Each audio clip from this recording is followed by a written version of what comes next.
நாம் தியானிக்க இருக்கிற வசனம் சங்கீதம் 34 அதிகாரம் 10வது வசனம்.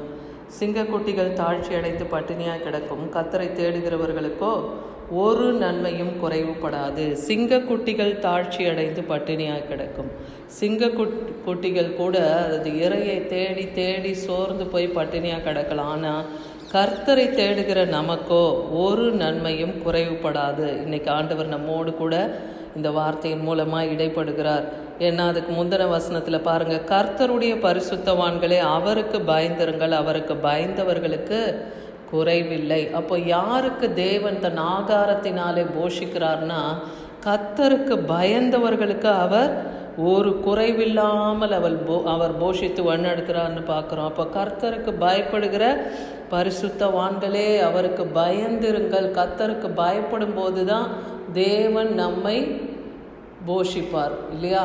அவருடைய ஆகாரத்தினாலே, அவர் வார்த்தை என்னும் ஆகாரத்தினாலே ஆகட்டும், இந்த உலகத்திலே நம்மை போஷிக்க வேண்டிய விதத்திலும் தேவன் போஷிக்க வல்லமை உள்ளவர். சங்கீதம் 84:11 சொல்லுது, நம் தேவன் எப்படி நமக்கு இருக்கிறார்னா, அவர் சூரியனும், நம் தேவனாகிய கர்த்தர் சூரியனும் கேடகமானவர். கர்த்தர் கிருபையும் மகிமையும் அருளுவார், உத்தமமாய் நடக்கிறவர்களுக்கு நன்மையை வழங்காதிரார்னு எழுதியிருக்கு.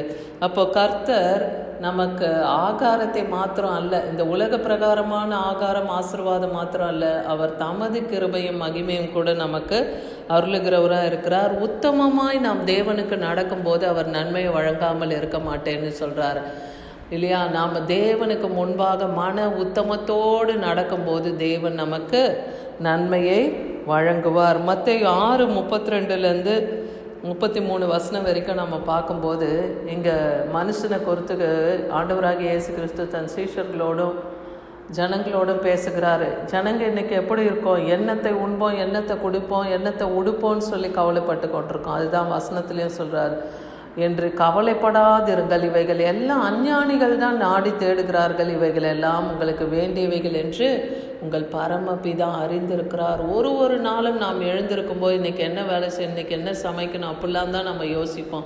ஆனால் கர்த்தர் என்ன சொல்கிறாரு, அஞ்ஞானி போல நீ அதையெல்லாம் நாடி தேடாத, அவைகள் எல்லாம் உனக்கு வேண்டியவைகள் என்பதை உன் பரமபிதா அறிந்திருக்கிறார். எப்படி ஆகாரத்தை பார்க்கலும் உங்கள் ஜீவன் தான் முக்கியம்னு சொல்கிறாரு.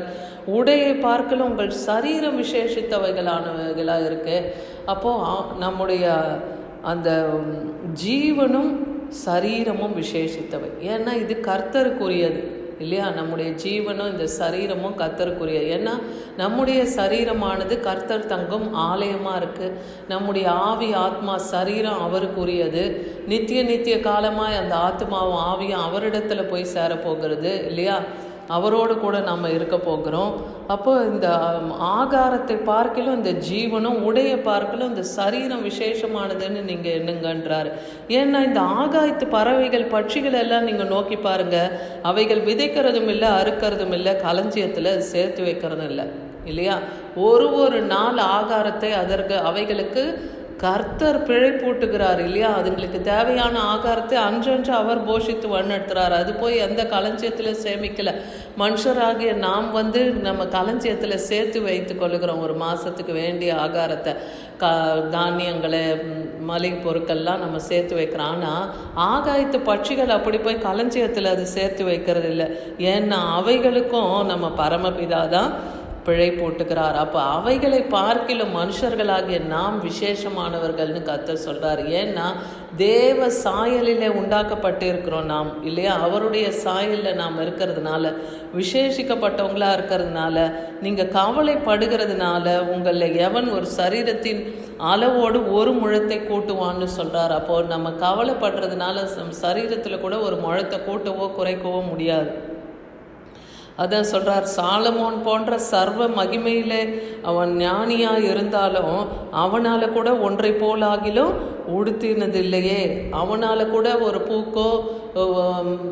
பூக்களுக்கு அவனால் உடுத்து வைக்க முடியல இல்லையா? சர்வ ஞானியாக சாலமோனுக்கு எல்லா விதமான ஞானத்தையும் கொடுத்தார் இல்லையா? ஞானத்தையும் கேளாத ஐஸ்வர்யத்தையும் அவருக்கு கொடுத்தாருன்னு பார்க்குறோம். அப்போது அப்படிப்பட்ட சாலமோனால் கூட சர்வ மகிமையில் அவைகளை ஒன்று போல் ஆகிலும் உடுத்தி இருந்ததில்லையேன்னு சொல்கிறாரு. அப்போது நாம் இன்றைக்கி என்ன செய்யணும்? முதலாவது தேவனுடைய ராஜ்யத்தையும். மத்தேயு 6:33 இதுதான் சொல்லுது. நம்ம வாழ்க்கையில் நாம் கடைப்பிடிக்க வேண்டிய முக்கியமான காரியம் எது? முதலாவது தேவனுடைய ராஜ்யத்தையும் அவருடைய நீதியும் தேடுங்கள், அப்பொழுது இவைகள் எல்லாம் உங்களுக்கு கூட கொடுக்கப்படும்னு சொல்கிறார். அப்போ தேவனுடைய ராஜ்யத்தை தேடணும். தேவனுடைய ராஜ்யம் எப்படிப்பட்டது? அது புசிப்பும் குடிப்பும் அல்ல, அது நீதியும் சமாதானமும் நிறைந்ததாக இருக்கிறது. அது கர்த்தருடைய மகா பரிசுத்த ஸ்தலமாக இருக்கிறது. அந்த தேவ ராஜ்யத்தில் நாமும் நித்திய காலமாய் அவரோடு கூட நாம் மகிழ்ச்சியோடு இருக்கணும்னா தேவ ராஜ்யத்துக்குரிய காரியங்களை நாம் தெரிந்து கொள்ளணும். அதற்காக நம்ம ஜெபிக்கணும். பரமண்டலத்தில் எப்படி கர்த்தருடைய சித்தம் நிறைவேறுக்கு, அதை போல் இந்த பூமியிலும் அவருடைய சித்தம் நிறைவேற நாம் ஜெபிக்கிறவர்களாக இருக்கணும். அநேக ஆத்துமாக்களை கர்த்தருக்காக ஆயத்தப்படுத்துகிறவர்களாக நாம் இருக்கணும். அப்போ தான் அதுதான் தேவனுடைய ராஜ்யம். அவர் நீதி, அவர் எதெல்லாம் நமக்கு நீதின்னு கற்றுக் கொடுத்து இருக்கிறாரோ அதை நாம் தேடி நாம் அந்த பரலோக ராஜ்யத்தில் இருக்கிறதுக்கு நம்ம தகுதி உடையவர்களாய், கரைத்துறை இல்லாமல் மாசற்றவர்களாய், கிருபாசன தண்டையிலே நிற்க திராணி உள்ளவர்களாய் நாம் காணப்படணும். அதுதான் தேவன் விரும்புகிறாரு.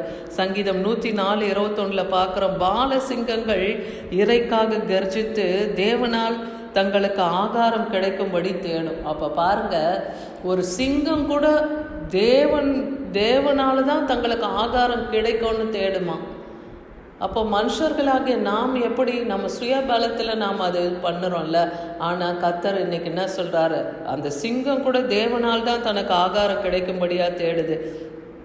ஆனால் அந்த ஆகாரத்தை அன்னைக்கு கர்த்தர் அதுக்கு போஷித்தாதான் அதுக்கு, இல்லைன்னா இல்லை, இல்லையா? அதுபோல தான் கடல் வாழும் உயிரினங்களுக்கு கூட, திமிங்கலத்துக்கு கூட கர்த்தர் என்ன பண்ணுறாரு? அவர் கரத்தை விரிக்க அவைகள் வாங்கி புசிக்கும், அவர் கரத்தை மூடும் போதோ அவைகள் திகைத்து மாண்டு போகும்னு சங்கீதம் 104 எழுதியிருக்கிறத பார்க்கலாம். அப்போது ஒவ்வொன்றையும் தேவன் தான் போஷித்து வராரு, இல்லையா? அதனால் தேவனுக்கு பயப்படுகிற பயம் நமக்கு இருக்குன்னா கர்த்தர் நம்மையும் போஷிப்பார். லூக்கா 51-53 வரைக்கும், 1ஆம் அதிகாரம் 51, 52, 53 3 வசனங்களையும் பார்க்கும்போது, தம்முடைய பயத்தினாலே பராக்கிரமம் செய்தார், இருதய சிந்தையில் அகந்தை உள்ளவர்களை சிதறடித்தார். அப்போ கர்த்தர் பராக்கிரமம் செய்கிறவர். தம்முடைய புயத்தினாலே அவர் பராக்கிரமம் செய்கிறார்.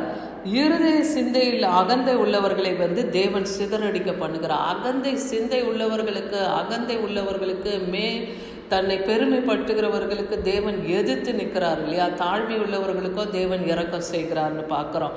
அதே போல் பலவான்களை ஆசனத்திலிருந்து தள்ளி தாழ்மையானவர்களை உயர்த்தவும் தேவன் வல்லமை உள்ளவர். பசி உள்ளவர்களை நன்மையினால் நிரப்பி ஐஸ்வர்யம் உள்ளவர்களை கூட அவரால் வெறுமையாக்க முடியும். இன்னைக்கு பசி உள்ளவர்களாய், தாகம் உள்ளவர்களாய், தேவனுடைய காரியத்தில் வாஞ்சியாய் நாம் இருக்கிறோமா? அப்போ கர்த்தர் நம்மை போஷிப்பார். ஐஸ்வர்யவானை கூட வெறுமையாக்கி தரித்திரரை கூட ஐஸ்வர்யவானாக்கக்கூடிய வல்லமை தேவனிடத்துல உண்டு. அதை நாம் அறியணும். யோபு 4ஆம் அதிகாரம் 10-11 பார்க்குறோம், சிங்கத்தின் கர்ஜிப்பும் துஷ்ட சிங்கத்தின் முழக்கமும் அடங்கும், பால சிங்கங்களின் பற்கள் கூட தகர்ந்து போகும்னு சொல்கிறார். அப்போ சிங்கத்தின் கர்ஜிப்பு, ஒரு காட்டுக்கே ராஜாவாக இருக்கிற அந்த சிங்கத்துடைய கர்ஜிப்பும் துஷ்ட சிங்கங்களுடைய முழக்கங்களையும், பால சிங்கத்துடைய பற்கள் உறுதியாக இருக்கும், அதை கூட தேவனால் தகர்த்து போட முடியும். கிழ சிங்கங்கள் இறை இல்லாமல் கூட மாண்டு போம், பால சிங்கங்கள் கூட சிதறுண்டு போம். ஆனால் கர்த்தரை தேடுகிறவர்களுக்கு ஒரு நன்மையும் குறைவுபடாதுன்னு தான் இன்னைக்கு நம்ம கர்த்தர் சொல்லித்தரார். அதுக்கு நாம் எப்படி இருக்கணும்னு யோபு தன் வசனத்தில் சொல்கிறார் பாருங்க. யோபு 4ஆம் அதிகாரம் 6ஆம் வசனத்தில், உம்முடைய தேவ பக்தி உம்முடைய உறுதியாயும் உம்முடைய வழிகளில் உத்தமமும் உம்முடைய நம்பிக்கையாயும் இருக்க வேண்டியதல்லவோ.